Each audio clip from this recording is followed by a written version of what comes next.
등촌주공조합이 시공단과 합의를 끝내지 않고 이렇게 상황을 최악으로 계속 몰고 가는 데는 이유가 있습니다.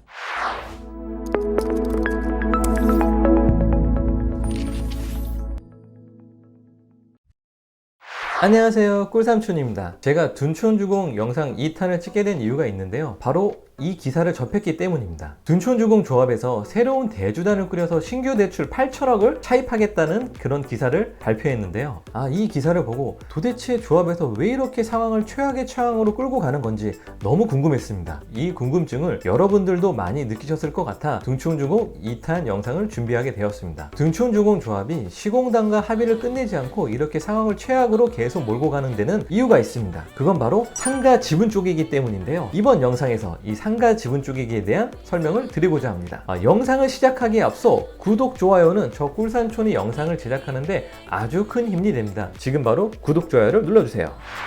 얼마 전에 둔촌주공조합에서 새로운 대주단을 꾸려 신규 대출 8천억을 차입하겠다는 기사를 봤습니다. 이 내용을 보고 왜 이렇게 상황을 더 안 좋게 이끌고 가는 거지? 너무 궁금증이 생겼습니다. 그와 더불어서 둔촌주공조합에서 조합원들에게 8천억 신규 대출에 대한 안내 문자를 보낸 것을 보고 영상을 찍지 않을 수가 없었습니다. 금리 7.5%를 떠나서 저는 마지막 줄에 채권 보존의 내용을 보고 놀라지 않을 수가 없었는데요, 바로 분양대금에 채권 질권 설정을 한다는 내용을 보고 와, 이거는 영상을 꼭 찍어서 여러분들에게 안내를 드려야겠다는 생각이 들었습니다. 이 분양대금의 채권의 질권을 설정한다는 얘기는 부동산으로 따지면 근저당을 설정하는 것과 같습니다. 이 분양대금 채권의 질권을 설정하게 되면 대항력이라는 게 발생을 하게 되는데요, 이렇게 돼버리면 시공단과의 협의는 완전히 물 건너가게 됩니다. 시공단 입장에서도 더 이상의 조합과의 협상보다는 빨리 채권을 회수하기 위한 최선의 방법을 선택할 수밖에 없는데요, 이렇게 채권의 질권을 설정하게 되면 추후 일반 분양이 이루어지고 났을 때 시공단에서는 새로운 대주단의 8천억과 이자를 정산받을 때까진 단 1원도 공사대금에 대해서 정산을 받을 수가 없습니다. 이렇게 되면 시공단 입장에서는 엄청나게 황당할 수밖에 없는데요, 신규 대주단을 통해서 8천억을 차입하겠다고 하였지만 국내 자본에서는 절대 일어날 수 없다고 생각합니다. 둔촌주공 조합 자체에 대출을 해주는 것은 무조건 수익이 납니다. 이것은 투자자의 입장으로 보면 둔촌주공에 투자하는 것은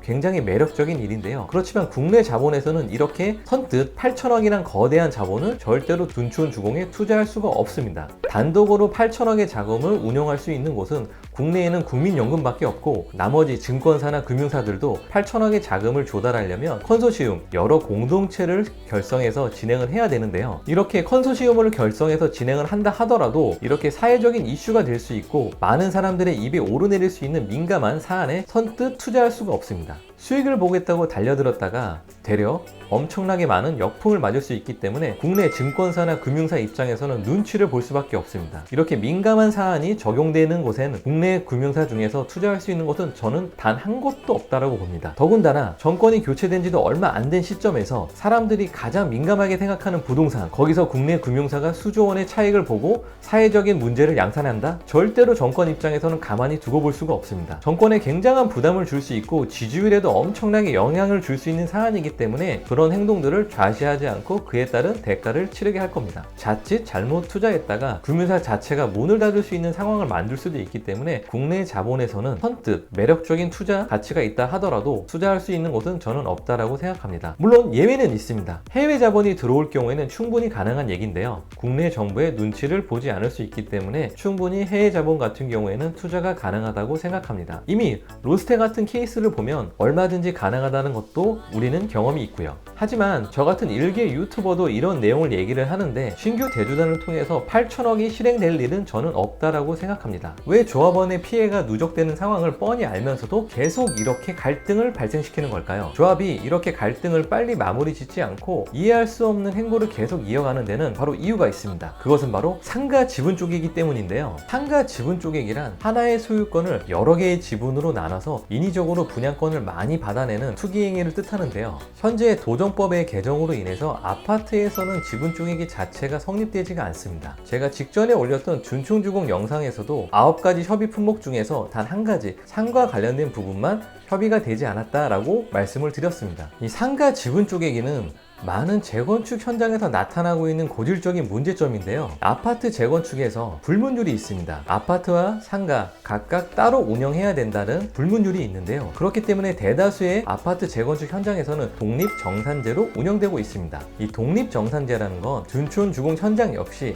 아파트와 상가가 독립정산제로 각각 따로 사업이 진행되고 있었는데요. 현 조합이 출범된 이후 통합상가위원회라는 걸 결성이 되고 조합 안에 통합상가위원회 기구를 생성하면서부터 이 문제가 시작되게 됩니다. 그렇지만 상가 지분 쪼개기를 통해서 287명이던 상가 조합원이 지분 쪼개기를 통해 530명으로 늘어나게 되었습니다. 원래 둔촌조합 상가는 309개이고 조합원의 수는 287명이었습니다. 그렇지만 상가 지분 쪼개기를 통해서 309개의 상가에서 530명으로 늘어나는 기현상이 발생되게 됩니다. 어떤 점포는 8평인데 지분권자가 6명이 되는 아주 기이한 현상까지 발생되게 되는데요. 이렇게 하나의 상가 점포의 지분권자가 6명으로 늘어난다고 해서 상가 입주권이 6개를 받을 수 있을까요? 그렇지 않습니다. 한 개의 상가 점포에 소유자가 1명이든 5명이든 신규 입주권은 하나만 나오게 되는데요. 바로 여기서 문제가 발생되게 되는 겁니다. 둔촌주공 상가는 애초에 무상지분율이 140%였는데요.